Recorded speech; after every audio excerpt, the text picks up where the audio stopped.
잠깐, 지금 매도 버튼에 손이 가고 있으신 분들 딱 3분만 참으세요. 제가 오늘 드릴 얘기가 그 결정을 바꿀 수도 있습니다. 전쟁이 터졌습니다.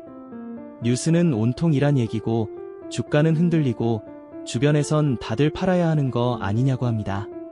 근데 저는 오늘 그 반대 방향의 질문을 하나 드리고 싶습니다. 역사 속에서 전쟁이 터진 날 가장 후회한 사람이 누구였을까요? 팔지 않은 사람이었을까요? 아니면 판 사람이었을까요? 1990년 걸프전 개전 당일 패닉에 빠진 투자자들이 쏟아낸 매물로 시장은 바닥을 쳤습니다. 그로부터 딱 1년 뒤 그 자리에서 버틴 사람들의 수익률은 플러스 29%였습니다. 2003년 이라크전도 2022년 러시아 우크라이나 전쟁도 출발점은 달랐지만 결말의 구조는 놀랍도록 닮아 있었습니다. 시장에는 공포와 반대 방향으로 움직이는 무언가가 있다는 얘기입니다. 오늘은 그 무언가의 정체를 파헤쳐 보겠습니다. 이번 미국-이란 충돌이 단순한 외교 마찰로 끝날 수 없는지, 전쟁 국면마다 반복되어 온 시장의 이상한 패턴은 무엇인지, 지금 이 순간 시장의 돈은 실제로 어디로 흘러가고 있는지, 그리고 이 혼란 속에서 개인 투자자가 절대 놓쳐선 안 될 실전 원칙이 무엇인지, 감이 아닌 데이터로 뉴스가 말해주지 않는 시장의 속사정을 지금부터 짚어드리겠습니다. 이번 사태의 진짜 핵심을 이해하려면 지도를 한번 펼쳐봐야 합니다. 페르시아만 끝자락, 폭이 고작 34km밖에 안 되는 물길 하나가 있습니다. 호르무즈 해협입니다. 이 손바닥만 한 바닷길이 전 세계 원유 공급의 20%, 하루 2천만 배럴을 책임지고 있습니다.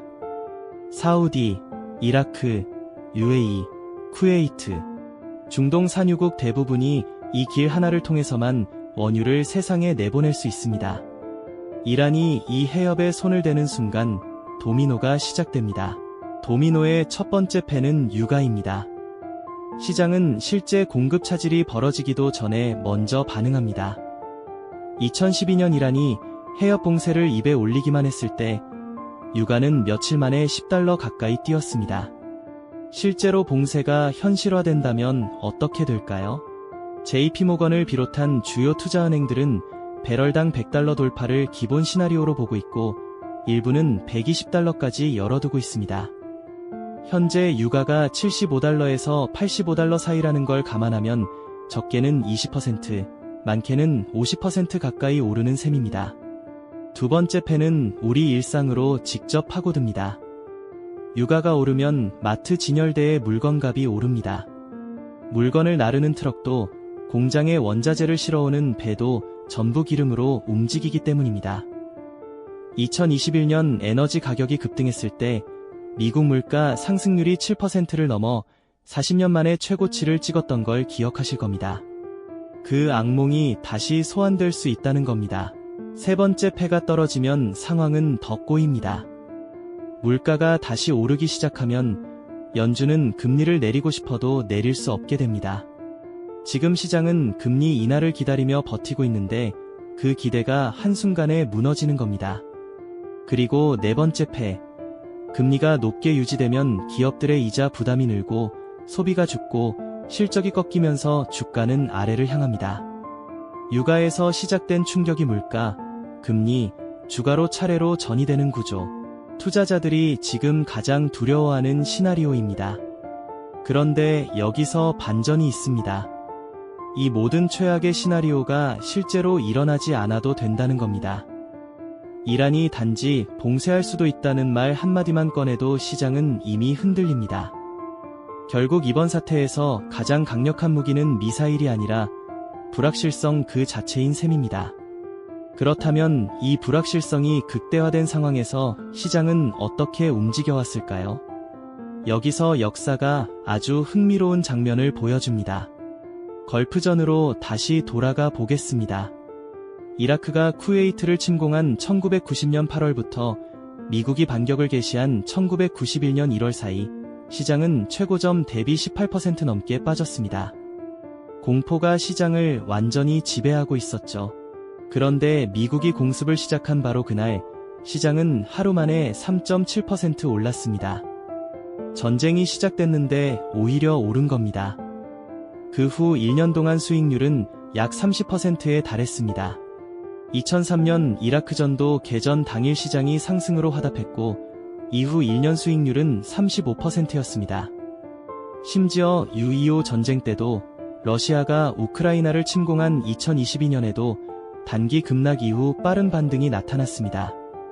다만 2022년은 이후 금리 인상이라는 별도의 변수가 겹치면서 연간으로는 하락했다는 점, 이 부분은 꼭 기억해 두셔야 합니다.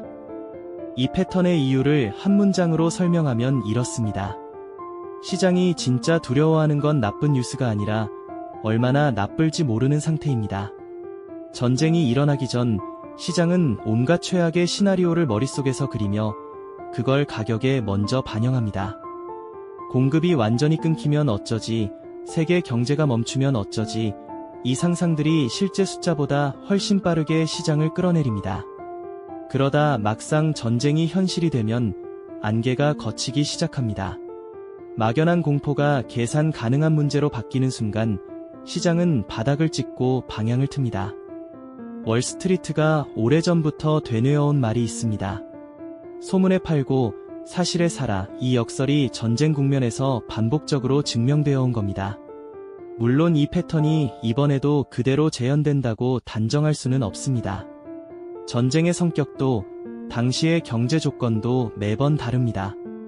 핵전쟁처럼 시스템 자체를 무너뜨리는 극단적 상황이라면 역사의 교훈은 무용지물이 됩니다. 하지만 패턴을 아는 투자자와 모르는 투자자는 같은 상황에서 전혀 다른 선택을 합니다. 그 차이가 결국 실전에서 갈리는 겁니다. 그렇다면 돈은 지금 어디로 흘러가고 있을까요? 중요한 사실 하나를 먼저 짚겠습니다. 시장에서 돈은 증발하지 않습니다. 한쪽에서 빠져나오면 반드시 다른 쪽으로 흘러 들어갑니다. 먼저 돈이 떠나는 곳입니다. 항공과 물류업종은 유가 상승의 직격탄을 맞습니다. 걸프전 때 미국 항공사 대부분이 그에 적자를 냈던 것처럼 연료비 부담이 수익 구조를 통째로 흔들기 때문입니다. 생활용품이나 식품처럼 소비재를 다루는 기업들도 원재료비와 물류비가 동시에 오르면서 마진이 압박받습니다. 성장주, 특히 고밸류 기술주는 금리 압력에 취약합니다. 기술주는 미래의 이익을 현재 가치로 환산해서 평가하는데 금리가 오르면 그 계산식이 불리하게 작동합니다. 나스닥이 2022년 한 해에만 33% 빠진 게 바로 그 논리였습니다. 반대로 돈이 몰리는 곳도 있습니다. 방산업종이 대표적입니다. 전쟁이 길어질수록 각국 정부의 국방 예산은 늘어납니다. 우크라이나 전쟁 이후 유럽 방위산업 지수가 3배 이상 오른 건 그냥 된 일이 아닙니다. 에너지와 원자재 관련 기업들도 수혜를 받습니다. 걸프전 당시 유가가 17달러에서 40달러까지 2배 넘게 뛰었던 것처럼 공급 불안이 커질수록 이 섹터의 기대 실적도 높아집니다. 금과 달러 같은 안전 자산에도 자금이 몰립니다. 걸프전 기간 금 가격은 약 10% 올랐고 불확실성이 클수록 이 흐름은 더 뚜렷해집니다. 단, 이 흐름을 안다고 해서 지금 당장 특정 섹터에 올인하라는 얘기가 절대 아닙니다. 역사의 패턴은 참고 자료이지 보장서가 아닙니다.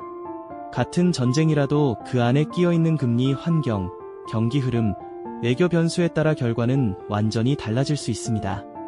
한 가지 더, 지금 머릿속에 넣어두셔야 할 최악의 시나리오가 있습니다. 바로 스태그플레이션입니다.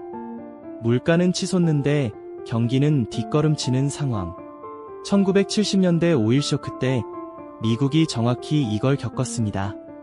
당시 물가 상승률이 연 14%를 넘었고 성장률은 마이너스로 꺾이면서 주식시장은 10년 내내 제자리를 맴돌았습니다.